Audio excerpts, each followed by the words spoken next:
ইবলিস শয়তান প্রতিদিন কিভাবে সমুদ্রের উপর সিংহাসন স্থাপন করে, কিয়ামতের দিনে ইবলিস শয়তানের কিভাবে জান কবজ করা হবে এবং সে কেন আদম আলাইহিসসালামের কবরের কাছে গিয়ে দাঁড়াবে। প্রিয় বন্ধুরা, খুবই চমৎকার এবং তথ্যপূর্ণ ঘটনা আজ আমি আপনাদের বলতে চলেছি, তাই ভিডিওটি শেষ পর্যন্ত দেখতে থাকুন। যখন মহান আল্লাহ তাআলা তাঁর ইচ্ছা অনুযায়ী সৃষ্টি সম্পূর্ণ করলেন, তখন তিনি আরশে প্রতিষ্ঠিত হলেন। আল্লাহর সৃষ্টির মধ্যে ইবলিসও ছিল। ইবলিস ছিল জিনজাতির মধ্যে একজন এবং শয়তানদের জনক। সে মানুষের বিপদগামী হওয়ার জন্য তাদের ধোঁকা দেওয়ার নেতা। ইবলিস আল্লাহর কাছে প্রার্থনা করেছিল যাতে তাকে কিয়ামতের দিন পর্যন্ত জীবিত রাখা হয়। এ বিষয়ে পবিত্র কুরআনে স্পষ্ট বক্তব্য রয়েছে। সে বলল, আমাকে অবকাশ দাও কিয়ামতের দিন পর্যন্ত। ইবলিসকে আগুন থেকে সৃষ্টি করা হয়েছে।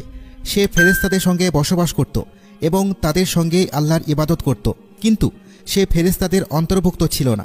ইবলিস এমন এক সম্প্রদায়ের মধ্যে ছিল যাদেরকে জিন বলা হতো। ইবলিস জান্নাতের রক্ষকদের একজন ছিল। সে মনে করেছিল যে আল্লাহ তাকে এই মর্যাদা দিয়েছেন ফেরেশতাদের উপর বিশেষ মর্যাদার জন্য। এর ফলে তার অহংকার বৃদ্ধি পেল। যখন আল্লাহ তাআলা ফেরেশতাদের আদম আলাইহিসসালামকে সিজদা করার নির্দেশ দিলেন, যা ইবাদতের জন্য ছিল না বরং এটি সম্মানের প্রতীক ছিল, ইবলিস তখন অহংকারের কারণে আদম আলাইহিসসালামকে সিজদা করতে অস্বীকার করল। আল্লাহ তাকে জিজ্ঞাসা করলেন, তুমি সিজদা করতে কি কারণে অস্বীকার করলে? সে উত্তর দিল যে সে আগুন থেকে সৃষ্টি হয়েছে, যা মাটি থেকে সৃষ্টি আদমের চেয়ে শ্রেষ্ঠ। এর ফলে ইবলিসের অহংকার তাকে আল্লাহর আদেশ অমান্য করতে বাধ্য করল। অহংকার ও বিদ্রোহের জন্য আল্লাহ তাআলা ইবলিসের উপর রুষ্ট হলেন। তিনি তাকে জান্নাত থেকে বিতাড়িত করলেন এবং তার উপর অভিশাপ দিলেন। আল্লাহ তাকে আদেশ করলেন জান্নাত থেকে বের হয়ে যেতে এবং তাঁর দয়া থেকে বঞ্চিত করলেন। তিনি তাকে ইবলিস নামে আখ্যায়িত করলেন, যার অর্থ হল আল্লাহর রহমত থেকে সম্পূর্ণরূপে বঞ্চিত। তিনি তাকে জান্নাত থেকে অপমানিত ও বিতাড়িত করে পৃথিবীতে নামিয়ে দিলেন। ইবলিস তখন আল্লাহর কাছে অনুরোধ করল যেন তাকে কিয়ামতের দিন পর্যন্ত অবকাশ দেওয়া হয়। আল্লাহ বললেন, তুমি সেই নির্ধারিত সময় পর্যন্ত অবকাশ প্রাপ্ত হলে। সুতরাং ইবলিস সেই নির্দিষ্ট সময় পর্যন্ত বিলম্বিত হয়েছে। যখন প্রথম সিংগায় ফুঁ দেয়া হবে এবং সমস্ত প্রাণী মৃত্যুবরণ করবে, তখনই ইবলিসের মৃত্যু হবে। ইবলিস আল্লাহর কাছে প্রতিজ্ঞা করেছিল যে সে আদম আলাইহিসসালাম ও তার সন্তানদের পথভ্রষ্ট করবে। সে তাদের অন্তরে কুমন্ত্রণা দেবে যাতে তারা জাহান্নামে প্রবেশ করে। আল্লাহ ইবলিসের উপর ক্রুদ্ধ হলেন এবং তাকে উচ্চ পর্যায় থেকে নিম্ন স্তরে নামিয়ে দিলেন। তার জন্য পৃথিবীতে বসবাস নির্ধারিত করা হলো। সে অপমানিত, লাঞ্ছিত ও বিতাড়িত অবস্থায় এখানে নেমে এলো। সে ঘোষণা করল যে সে মানুষকে বিভ্রান্ত করবে এবং তাদের জন্য বিভ্রান্তির ফাঁদ পেতে রাখবে। এ বিষয়ে রাসূলুল্লাহ সাল্লাল্লাহু আলাইহি ওয়াসাল্লামের একটি বিশুদ্ধ হাদিস রয়েছে, যা থেকে জানা যায় যে ইবলিস এখনও জীবিত এবং প্রতিদিন পানির ওপর তার সিংহাসন স্থাপন করে। কুরআনে স্পষ্টভাবে বলা হয়েছে যে তাকে কিয়ামতের দিন পর্যন্ত অবকাশ দেওয়া হয়েছে। ইবলিসের একটি সিংহাসন রয়েছে যা সমুদ্রের উপর অবস্থিত। সে তার সিংহাসনে বসে থাকে এবং প্রতিদিন শয়তানদের পাঠিয়ে দেয়।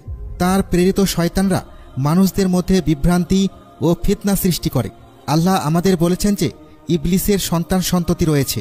আল্লাহ বলেন, তবে কি তোমরা আমাকে ছেড়ে ইবলিস ও তার সন্তানদের বন্ধু হিসেবে গ্রহণ করবে? অথচ তারা তোমাদের শত্রু। ইবলিসের সন্তান ও বংশধরদেরও জন্ম হয়। তারা খায়, পান করে এবং সাধারণ মানুষের মতোই বসবাস করে, কিন্তু ফেরেশতারা জন্ম নেয় না, খাবার খায় না, পানও করে না। এর মাধ্যমে প্রমাণিত হয় যে ইবলিস ফেরেশতাদের অন্তর্ভুক্ত ছিল না, বরং জিনেদের অন্তর্ভুক্ত ছিল। আর ইবলিস শয়তানরা পৃথিবীতেই বাস করে। তারা বিশেষত নির্জন স্থান, মরুভূমি, বাথরুম, ময়লার স্তূপ ও কবরস্থানে বেশি অবস্থান করে।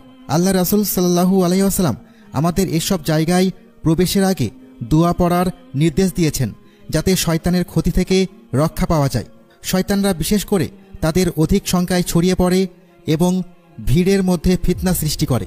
তারা বিশেষ করে মুমিনদের ওপর বেশি প্রভাব ফেলার চেষ্টা করে, যাতে তারা সঠিক পথ থেকে সরে যায়।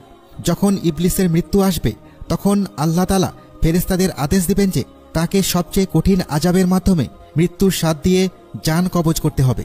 এই বিষয়ে কিছু বর্ণনা পাওয়া যায়, যেখানে বলা হয়েছে যে আল্লাহ তাআলা মালাকুল মওতকে বলবেন, আমি তোমাকে অসংখ্য ফেরেশতা দিয়েছি যারা আকাশ ও পৃথিবীর সকল শক্তি ধারণ করে। আজ আমি তোমাকে ক্রোধ ও শাস্তির পোশাক পরাবো। তুমি আমার ক্রোধ নিয়ে অভিশপ্ত ইবলিসের কাছে যাও এবং তাকে মৃত্যু দাও।